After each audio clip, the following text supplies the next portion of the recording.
Bung Kalau David, dulu orang, saya mau tanya Bung David dulu. orang punya Anda kebebasan setuju bertanggung nggak jawab dulu ya. Presiden itu bisa 3 periode.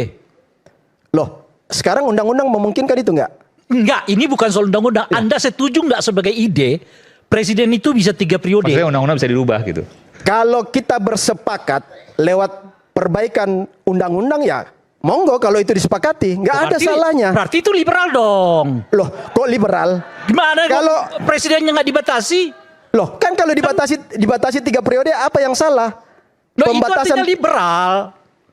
Umumnya orang pakai 2 periode. Ya. Anda pakai 3, ya lebih liberal dong dari 2 periode. Loh, kalau misalnya gini, kalau itu diketukan palu, nggak gini Bung. Kalau itu disepakati lewat perubahan UUD 45, apa yang salah? Seorang presiden aktif membiarkan anaknya untuk terlibat dalam pilpres lagi. Itu liberal apa enggak? Loh, itu kan sistem. Lah iya. Nah, makanya gini, saya tanya Bung Rey, itu kemauan Pak Jokowi atau bukan? Bukan. Kita menanya, seorang presiden, kan saya nggak menyebut Pak Jokowi. Seorang presiden aktif membiarkan anaknya terlibat untuk dalam pencapresan. Itu sistem liberal apa enggak? Ya karena sistemnya memberi ruang untuk itu. Pertanyaannya, kenapa nggak mereformasi sistem yang ada di MK? Berarti Pak Jokowi kalau diturunkan Pak Jokowi ikut sistem liberal itu? Enggak, salah. Logika Anda salah. Salah logika. Gimana? Seru kan nonton episode dari Rakyat Bersuara?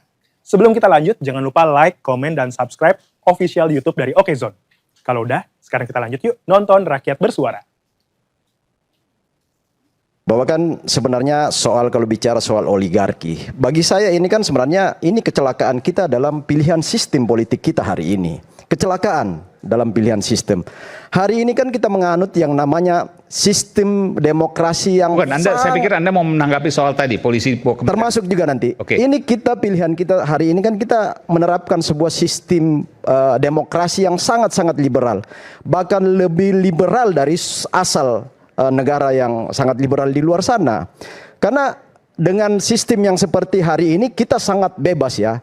Baik tadi Bung Boni sudah singgung ya, peran DPR, peran partai apa segala macam. Nah, sekarang begini, kalau misalnya ada kelompok-kelompok kritis katakanlah yang oleh Pak Mehnan dikatakan kelompok oposisi, tapi dari Mensesnek mengatakan itu kelompok kritis ya, termasuk Pak Susno di dalamnya ada.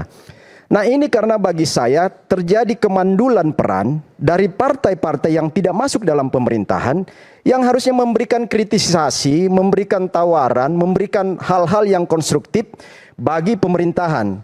Nah peran partai yang di luar pemerintahan itu nggak berjalan sama sekali.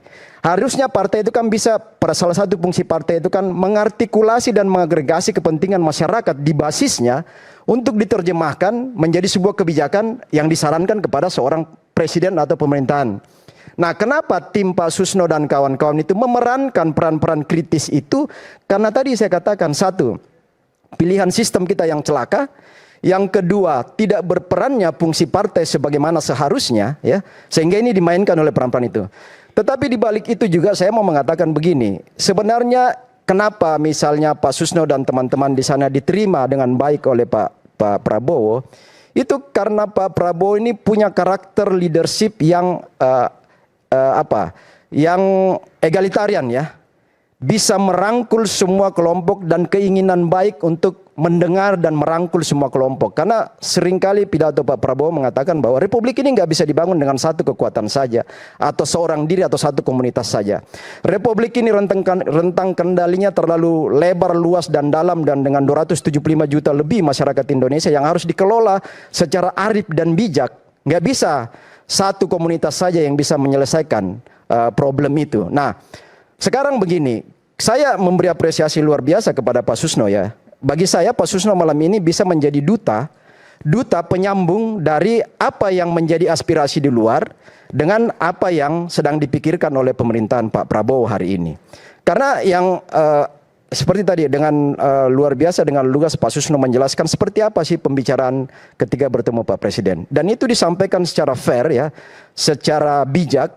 Berbeda dengan teman-teman yang lain yang itu, saya jujur aja, tadi kita mungkin mendengar semua di berbagai media juga ada deklarasi hari ini dari kelompok yang menamakan gerakan merebut kedaulatan. Bagi saya ini harus tanda petik serba hati-hati juga. Merebut kedaulatan ini bisa juga berimplikasi pada apa yang namanya gerakan makar kan. Karena terus terang aja, dari 3 statement tadi Pak, itu sangat viral ya. 3 statement dari bapak-bapak yang ada di sana itu yang sudah bertemu juga dengan Pak Prabowo. 1, statement tangkap adili Pak Jokowi. Yang kedua, maksulkan Gibran ya. Yang ketiga, itu satu gerakan dengan kedaulatan tadi? Iya. Satu gerakan? Iya. Jadi tadi siang ini, ada deklarasi tadi siang. Yang ketiga, soal reformasi Polri. Nah, reformasi Polri tadi sudah disinggung juga Bung Boni, termasuk Bung Rai, semua pembicara sebelumnya kan. Reformasi Polri ini bagi kita kan sebenarnya ini yang kita maksudkan tadi juga Bung Boni sudah geser. Dari sebuah sistem kekuasaan kepada sistem hukum ya, dari Mastad ke Restad. Nah, pemisahan TNI dengan Polri itu kan dimaksudkan supaya Polri itu menjadi kekuatan sipil ya, bagian dari instrumen negara untuk memperkuat sistem hukum kita kan, seperti itu sebenarnya, bukan dengan cara militeristik. Nah, tetapi kalau yang tadi isunya bahwa seolah-olah Pak Kapolri, jadi gini, ada framing seolah-olah Pak Kapolri Listio Sigit ini melakukan pembangkangan atau perlawanan kepada presiden. Ini kan framing-framing yang sangat berbahaya bagi kita ya. Yang kedua, justru Pak Listio ini mau mempertahankan posisi Polri ini tetap di bawah presiden sebagaimana hari ini. Bahwa kemudian kemarin ada dua tim reformasi yang dibentuk di internal Polri, membentuk sendiri sebagai kajian internal. Kemudian ada yang dibentuk oleh presiden, ini sesuatu yang wajar kok. Jadi kajian secara internal dari kepolisian itu terbentuk, kajian eksternal yang dibentuk oleh presiden itu juga jangan ditumpang tindikan, jangan dibenturkan. Karena ini yang saya katakan, kalau kita nggak hati-hati membaca dan mencermati apa yang dideklar oleh teman-teman hari ini soal gerakan merebut, kata merebut saja ini kan sangat destruktif ya. Kedaulatan, apa kaitannya merebut kedaulatan dengan makar? Ini kan kedaulatan dari pencuri tadi, pencoleng dan makanya tadi salah satu poin bahwa memaksulkan wapres itu kan sesuatu yang sangat-sangat destruktif di dalam sistem demokrasi kita hari ini. Itu mungkin agenda tumpangan. Makanya kita nggak tahu. Tetapi ini yang saya katakan bahwa di dalam sistem kita yang sangat liberal hari ini, jadi dalam sebuah sistem yang liberal maka kapital itu menjadi penentu. Jadi kalau kita bicara oligarki, itu oligarki nggak bisa ditujukan pada person, pada objek orang, tetapi dia merupakan bagian dari sebuah sistem pilihan politik. Karena sistem yang liberal itu membuka ruang untuk modal kapital yang berbicara. Dan disitulah signifikannya yang namanya oligarki itu memainkan peran karena difasilitasi oleh sebuah sistem yang salah. Nah kalau mau, jadi maksudnya gini, jangan pada hari ini kita saling menyalahkan ya. Jangan menembak kepemimpinan Pak Prabowo, apalagi menyalahkan kepemimpinan sebelumnya misalnya itu kesalahan. Karena ini sebuah pilihan sistem dari 98 sampai hari ini yang bagi saya itu kecelakaan pilihan sistem. Kecelakaan sejarah. Yang mana yang salah? Liberal, sangat liberal kita hari ini.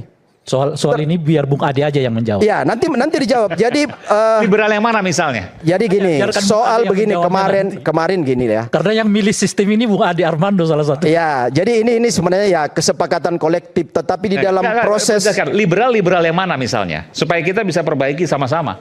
Ya, jadi gini, dari sistem politik saja kita hari ini nggak ada lagi sistem perwakilan kan. One man one vote dalam sebuah kebebasan pilihan-pilihan calon wakil rakyat itu kan semua kapital yang berbicara di situ, ya. Dan di situ liberal. Salah satunya. One man one vote. Pemilihan langsung oleh ada lagi sistem demokrasi langsung oleh rakyat itu adalah liberal. Liberal, sangat liberal. Yang sangat liberal itu apa yang diusung oleh Kodari kemarin? Apa itu, Bung Ray? Presiden bisa 3 periode. Loh. Prabowo sama Jokowi bisa saja. Ya kan, itu tapi kan sistem contoh salah satu contoh yang disebut dengan paling liberal. Itu gagasan. Makanya saya mengusulkan untuk menjawab ini kita serahkan kepada Bung Ade dan juga Bung Kodari. itu sebuah yang mempraktekkan demokrasi sebuah gelitik. Tapi saya mau tanya dulu, dari mana logika one man one vote, pemilihan langsung oleh rakyat itu liberal dan menghancurkan negara ini? Saya sekarang gini, yang kemarin sempat hangat soal bagaimana pemilihan kepala daerah itu akan dikembalikan kepada DPRD. Ya. Karena apa? Sangat destruktifnya sistem pemilihan kepala daerah yang langsung hari ini itu. Kemarin kan wacananya soal high cost politik saja. Jawaban saya belum pertanyaan saya belum Anda jawab. Di mana logikanya ketika pemilihan langsung oleh rakyat, one man one vote, itu adalah liberal yang merusak negara ini? Loh, kebebasan yang tanpa batas ya, termasuk yang sekarang ini kita amandemen UUD 45 itu sampai 4 kali ya. Di dalamnya itu kebebasan-kebebasan yang luar biasa tanpa ada kontrol juga itu menjadi pintu masuk untuk orang seenaknya berbicara. Contoh konkret hari ini ya, contoh konkret saya katakan.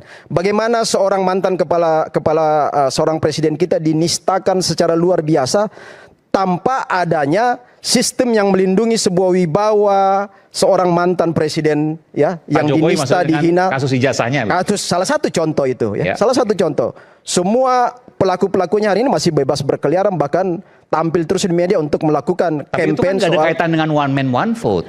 Enggak, itu kebebasan yang diberi ruang oleh sebuah sistem politik kita. One man one vote di kepala daerah itu juga sebuah kecelakaan. Bukan, coba lihat. Pertanyaan saya, one man one vote mana yang merusak?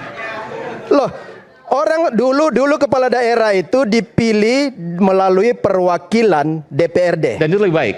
Lebih baik. Lebih bisa mengontrol destruktifnya sistem. Bukankah itu mengontrol anggota DPRD jauh lebih buruk nanti? Oh enggak. Karena apapun bisa dilakukan. Enggak.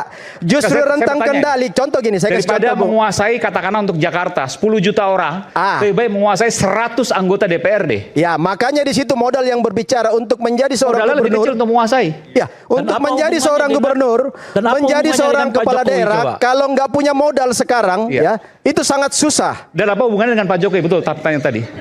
Dan apa hubungannya dengan Pak Jokowi?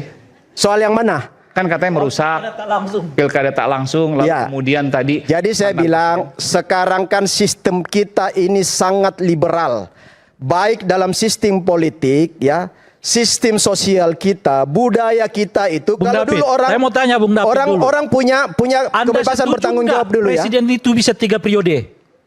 Loh, sekarang undang-undang memungkinkan itu nggak? Enggak, ini bukan soal undang-undang. Anda setuju nggak sebagai ide? Presiden itu bisa 3 periode. Maksudnya undang-undang bisa dirubah gitu. Kalau kita bersepakat lewat perbaikan undang-undang ya monggo kalau itu disepakati. Nggak ada salahnya. Berarti itu liberal dong. Loh, kok liberal? Gimana kalau presidennya nggak dibatasi? Loh, kan kalau dibatasi 3 periode apa yang salah? Loh, itu artinya liberal.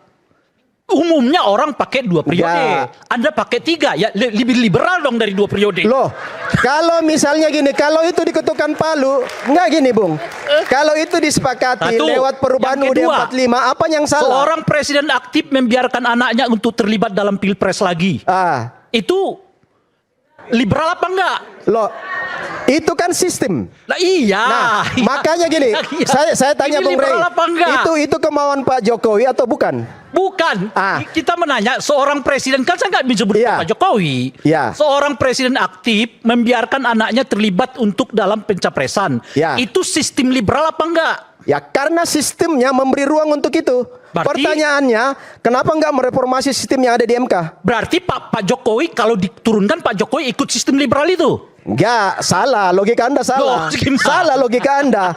Kalau misalnya MK tidak membuka ruang itu, ya berarti kan nggak bisa. Iya. Tetapi karena MK membuka ruang itu, apa yang salah? Ya berarti Pak Jokowi ikut demokrasi liberal itu. Bukan, nggak ada urusan dengan Pak Jokowi.